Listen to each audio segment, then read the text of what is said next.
విలువ జనాలకు అర్థమవుతుంది. కరెక్ట్ కరెక్ట్ కరెక్ట్ అమ్మా. మీరు చేస్తున్న ఫైట్ కి నేను ఖచ్చితంగా నేనే కాదు అందరు ఇళ్లలో ఉన్న ఆడవాళ్ళు కూడా ఈ ఫైట్ కి సపోర్ట్ చేయాలి. మీరు 100% మీరు వెళ్తున్న పద్ధతి కరెక్ట్, మీరు వెళ్ళండి. కాకపోతే నాదొక చిన్న సలహా అండి, ఒక చెల్లిగా చెప్తున్నాను. చెప్పండి. మీరు చాలా మంచి ఫైట్ చేస్తున్నారు న్యాయపరంగా, నైతికంగా. కానీ ఈ ఫైట్ లో ఎక్కడా కూడా కోపంలో కూడా మీరు ఎప్పుడు ఆ అమ్మాయి గురించి పొరపాటును కూడా ఏదైనా బ్యాడ్ లాంగ్వేజ్ యూజ్ చేయకండి. మీరు ఇప్పటిదాకా యూజ్ చేయలేదు, అది మీ గొప్పతనం.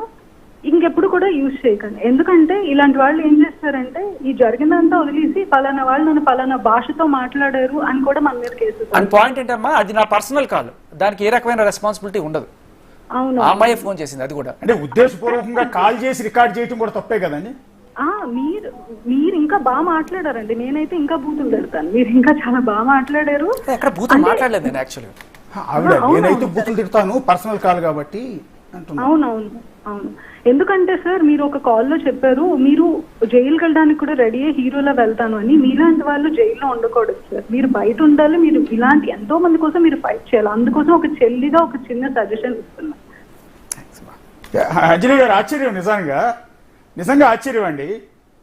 మీరు ఒక వైజాగ్ నుంచి అంజలి గారు ఫోన్ చేశారని మా వాళ్ళు చెప్పగానే మీరు ఫోన్ ఎత్తుకున్న వెంటనే శేఖర్ భాషని ఏ విధంగా విరుచుపడతారో, ఏ విధంగా తిడతారో, పాప ఆయన తీసుకొచ్చి స్టూడియోలో కూర్చోబెట్టి తిట్టించామని వెళ్ళే ముందు ఆయన బాధపడతాడేమో అనుకున్నాం. కానీ ఆశ్చర్యం, నిజంగా నేను కూడా షాక్లో ఉన్నా. హోస్ట్గా నేను కూడా షాక్లో ఉన్నా. మీరు కాల్ లిఫ్ట్ చేయటమే ఆయన్ని సపోర్ట్ చేస్తున్నారు. ఎందుకంటే అలా అంటే మహిళా పక్షపాతిగా ఉండాలి కదా. మీరు 4-5 రోజుల నుంచి నేను ఇది స్టార్టింగ్ నుంచి చూస్తున్నానండి. నేను చాలా బాగా చదువుకున్నాను, ఒక మంచి కార్పొరేట్ కంపెనీలో జాబ్ చేస్తున్నాను. బేసిక్ గా ఎవరు అక్కడ తప్పు, ఎవరు అక్కడ తప్పు కాదు అని బేసిక్ గా అర్థం అవుతుందండి. మన బుర్ర ఉన్న వాళ్ళు ఎవరికైనా అర్థం అవుతుందండి. ఇది లీగల్ గా కోర్టులో ఏమవుతుంది ఇదంతా నాకు తెలియదు, కానీ నైతికంగా ఆమె ఏం చేస్తున్నారు అనేది అది చాలా పెద్ద తప్పు. తర్వాత చాలా మంది రాజ్ తరుణ్ గారిని, శేఖర్ భాష గారిని అడిగారండి ఎందుకు బయటికి వచ్చి గొడవ ఆడట్లేదు, ఎందుకు అతను బయటికి రావట్లేదండి అని. అంటే ఇక్కడ కమ్యూనిటీస్ గురించి ఎత్తుతున్నానని తప్పుగా అనుకోకండి. కొన్ని కమ్యూనిటీస్ లో కొంతమంది అట్లాగే ఉంటారండి. ఎందుకంటే మా ఇంట్లోనే నేను కూడా చూశానండి, మా తమ్ముడికి ఇలాంటి ఒక చిన్న ఇష్యూ జరిగింది.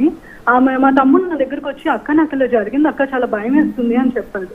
నేను ఆశ్చర్యపోయానండి. ఎందుకంటే ఒక మగవాడు, ఒక 25 ఏళ్ళు వచ్చిన మగవాడు ఒక అమ్మాయికి సమాధానం చెప్పడానికి కూడా భయపడుతున్నాడే. ఎందుకు ఎంత భయం అంటే కొంతమంది అట్లానే ఉంటారండి. దానికి మనం ఆశ్చర్యపోవాల్సిన అవసరం లేదు. దానికి కొంతమంది నిజంగానే అట్లాగే ఉంటారు అమాయకంగా.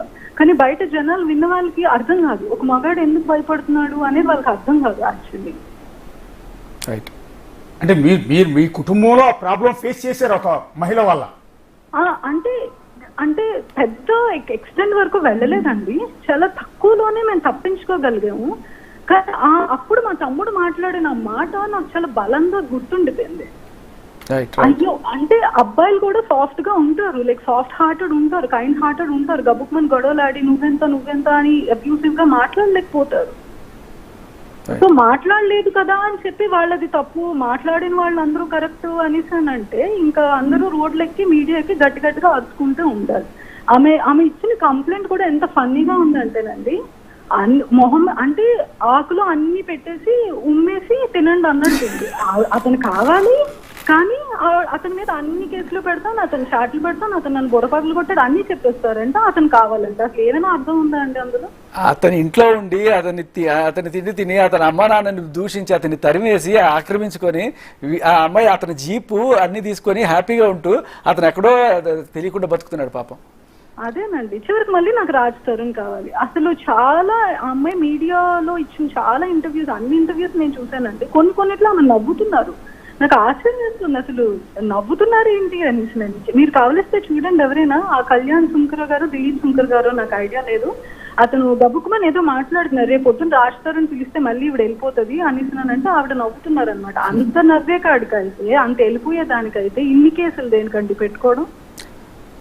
అమ్మా ఈ కేసులు గీసులు అనేవి చాలా చిన్న అవమానం అమ్మా. రోజు రాత్రి రాజ్ తరుణ్కి జరిగే సన్మానం అసలు మీరు వింటే, అది బయటకు వస్తే రాళ్ళు ఇచ్చుకొని కర్రలు ఇచ్చుకొని వచ్చి అమ్మాయిని కొట్టకపోతే నా పేరు రాసుకోండి. ఇలాంటి వాళ్ళని మనం ఎందుకు ఎదిరించకుండా ఉండకూడదంటే, ఇలాంటి వాళ్ళ పాపం జెన్యూన్ గా ఇంట్లో కొంతమంది ఆడవాళ్ళు సఫర్ అవుతారు చూడండి, రేపు పొద్దున వాళ్ళు బయటకు వచ్చినా చాలే అమ్మ పో అంటారు. అది చాలా తప్పు కదా. అదే అది నిజంగా సార్. ఈ కామెంట్ నేను చాలాసార్లు యూట్యూబ్ లో కూడా చూశాను. ఏంటంటే ఇలాంటి దాని వల్ల రేపు నిజంగానే అన్యాయం జరిగి ఒక అమ్మాయి ముందుకు వస్తే ఎవరు పట్టించుకోరు. ఇలాంటి వాళ్ళని ఇది కూడా ఫేక్ కేసు అనుకుంటారు ఆటోమేటిక్ గా. అంజలి గారు, ఇలాంటి వాళ్ళు ఖచ్చితంగా ఎంకరేజ్ చేయకూడదు. శేఖర్ భాషా గారు ఇందాక ఒక ఆశ్చర్యపోయే ఒక విషయం చెప్పారండి. చెప్పండి. ప్రతిరోజు సినిమాల్లో ఎంతో మంది విలన్స్ ని ఎగిరెగిరి తన్నే ఒంటి చేత్తో నలుగురిని మట్టి కరిపించే రాజ్ తరుణ్ ప్రతిరోజు నార్సింగిలో ఉన్న తన ఫ్లాట్ లో లావణ్య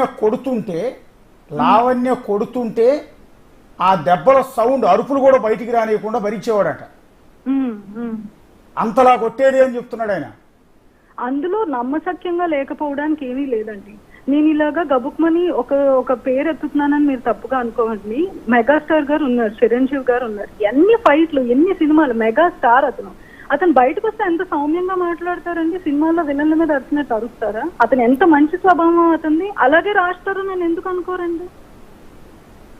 అంత మంచి స్వభావం మనుషులు ఉండకూడదా? అంటే ఎలా ఉందంటే మగాడు మంచిగా ఉండడమే ఆశ్చర్యం. అసలు అలా ఉండదు, అది జరగదు. ఇంకా అది అంతేనా? అదే నాకు చెప్పదలుచుకుంటున్నారు సొసైటీకి. మగాడు మంచిగా ఉండడమే పాపం అన్నమాట. ఎగరేసి తంతూ ఉంటే అది ఆ మగాడంటే అట్లనే ఉండాలని చెప్తున్నట్టు ఉంది. ఇంకది అంటే ఇప్పుడు ఆయన మగవాళ్ళ కోసం